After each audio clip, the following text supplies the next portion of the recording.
When it comes to choosing a handgun for concealed carry, it's of utmost priority that you pick one that won't just backfire, literally. There's a shocking number of popular pistols out there that are just accidents waiting to happen, putting you and everyone around you in danger. You don't want to be that guy who made the news because his gun went off at the worst possible moment. In this video, we'll talk about some handguns that have earned a bad rap for safety issues. These are some of the most dangerous self-firing handguns that sensible gun owners should think twice about carrying. We're diving deep into why these specific models could be risky, breaking down the technical misfires, and sharing true stories from the field that might just make you reconsider what you're packing. Zev Technologies is definitely one of the big names out there when it comes to top-notch firearms. They make some great stuff, and the OZ9 is no exception. It's one hell of a Glock clone, seriously. It's engineered to perfection, reliable, and its performance is smooth as silk. That said, I've got a couple of reservations about labeling it as the perfect concealed carry choice. So the trigger on this baby is ultra-light, barely tipping the scales at just under 3 pounds. For a lot of shooters, especially those who compete or spend lots of time at the range, that's a feature to die for. It makes for lightning-fast shots with precision you can count on. But when you're out and about, in the everyday grind, that light of a trigger can be a bit too touchy. It's easy to see how it might lead to accidental discharges if you're not super careful, something you definitely want to avoid. Another point to consider is the lack of manual safeties. In a sport shooting scenario where every second counts, I totally see the appeal of ditching the manual safety for speed. However, if you're carrying concealed in your daily life, having that manual safety can add a layer of security that just gives you peace of mind. Don't get me wrong, the OZ9 is fantastic. Really, it's a quality gun through and through. But for those who might not train as often as they'd like, or are looking for something a little more forgiving in a carry gun, it might not be the first choice. And hey, speaking of choices, let's not stop here. Next up, we're diving into another Glock clone with its own set of features and a few surprises. Let's see how it stacks up. The brand new pistol by Turkish gunmaker Tisas is quite the contender in the budget-friendly concealed carry market, bringing some serious bang for your buck. It's like finding a hidden gem in a sea of high-priced pistols. But before you jump on this one, let's chat about a couple of quirks that might give you pause. First up, the trigger on this thing is featherlight, tipping the scales at 2.5 pounds thereabouts. Now in the right hands, that's a feature that can lead to some pretty slick, quick shooting. But for concealed carry, that's where things get dicey. Without a manual safety to boot, this light of a trigger could potentially lead to unwanted surprises if you're not careful. It's perfect for the range, or maybe even competition, but for tucking into your waistband as you go about your day, maybe not so much. Despite this, the PX9 does pack a lot of value. It comes optics ready, with a slide cut for RMR footprint optics, and it even co-witnesses the compatibility with Sig 226 magazines and Glock 9mm 40 sights adds a layer of versatility that's hard to beat at its price point. Plus, it's packed with extras: holster, backstraps, side panels, you name it. But back to that trigger.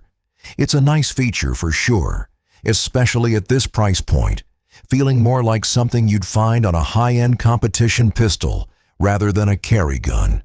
It's crisp, with a short reset that makes shooting it a real pleasure. Just remember, with great power comes great responsibility, especially when that power is a super light trigger on a daily carry. With how pricey FN firearms can be, you'd think they wouldn't have problems. I personally own an updated FN Reflex with the optional manual safety, and I love it.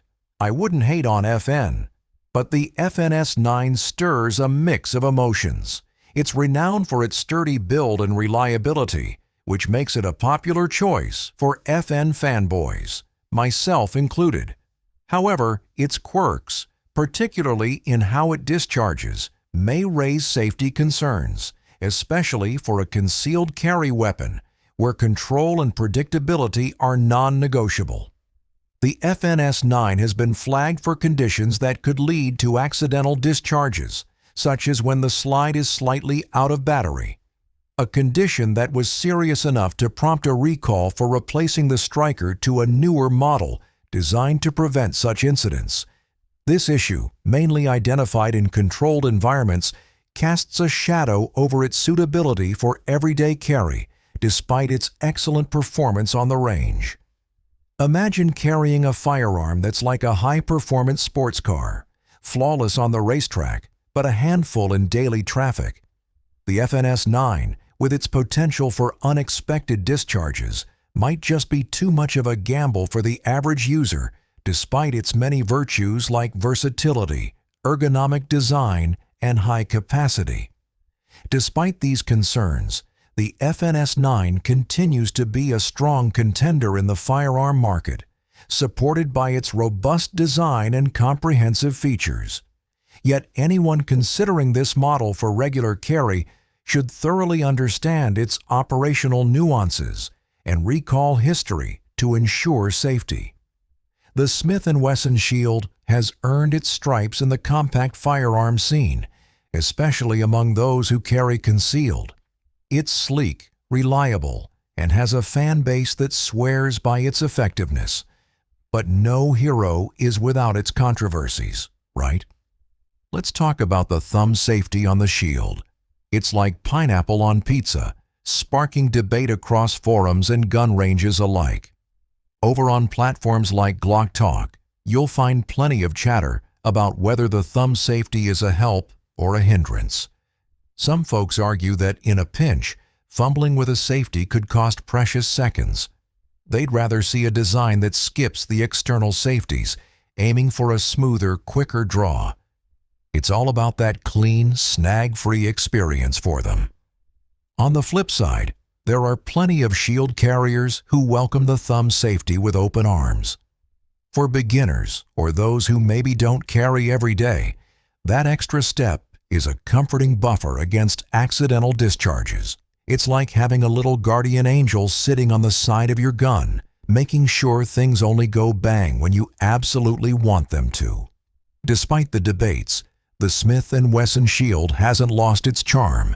It remains a solid pick for anyone looking for a compact pistol that's easy to handle and hide. That thumb safety, love it or hate it, makes the Shield a versatile choice that can adapt to the comfort levels of a wide range of users. So, while the thumb safety might not be everyone's cup of tea, the Shield continues to hold its own as a top choice in the concealed carry world. The Taurus Millennium series might be out of production, officially wrapping up back in the early 2000s, but don't be fooled. These pistols haven't just vanished into thin air. Nowadays, Taurus has rolled out newer models like the G2, G3, and GX4, and thankfully, we haven't seen the same level of drama with these latest guns. No major lawsuits have come knocking about these newer pieces, which is a breath of fresh air for Taurus. But let's circle back to those Millennium models. Despite being discontinued, they haven't disappeared from the market. From time to time, they pop up on secondhand firearm websites and sometimes at local gun shops in the used section. If you stumble upon one or already have one tucked away, take it from me. You're flirting with a potential disaster. Why the caution? Well, back in the day, the Millennium series had some pretty serious issues, serious enough to trigger a massive recall. Models like the PT111 and PT140 had a nasty habit of firing when dropped. Not exactly the kind of surprise you want from your daily carry. Even though Taurus tried to fix these issues, the stigma and the risks linger like a bad odor. For anyone thinking about snagging a Millennium series pistol from the second-hand rack or online, just remember, it might be more trouble than it's worth. Sure, they come at a tempting price, But ask yourself if saving a few bucks is worth the gamble. Owning a gun comes with responsibilities, and top of that list is ensuring your peace isn't just an accident waiting to happen. The Taurus 24/7 series has had a rocky history with serious safety concerns that have overshadowed its potential as a reliable firearm. This model, along with others from Taurus, was involved in a class action lawsuit due to defects that could allow the pistols to fire unintentionally.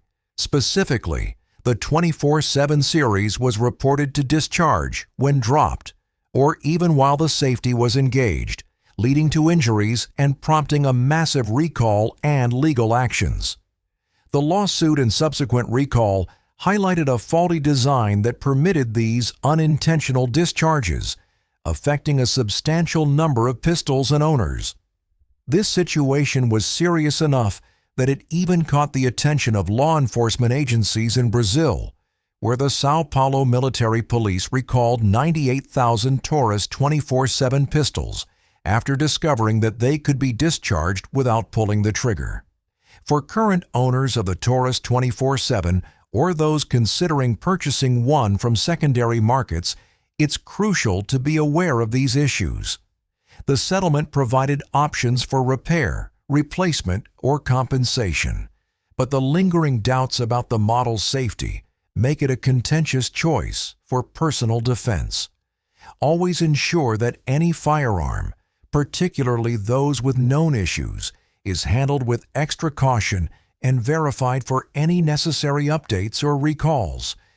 If you own a Taurus 24/7 or are considering buying one, it would be wise to check the latest status regarding safety updates or recalls directly with Taurus or through the settlement information to ensure you are fully informed about the safety of your firearm. If you thought the P320 was the only SIG with drama, think again. The Sig P365 XL is stepping into the spotlight, and not just for its accolades. This pistol, while earning high marks in many areas, has its share of flaws that might just give you a pause, especially in those clutch moments when you need it most. Picture this. You're in a situation where you absolutely need your gun to fire, but all you get is a stubborn silence, no matter how hard you press that trigger. Some folks online, particularly YouTubers testing this gun, found out that during dry firing, the firing pin just wouldn't cooperate. Sometimes it wouldn't engage at all. And guess what?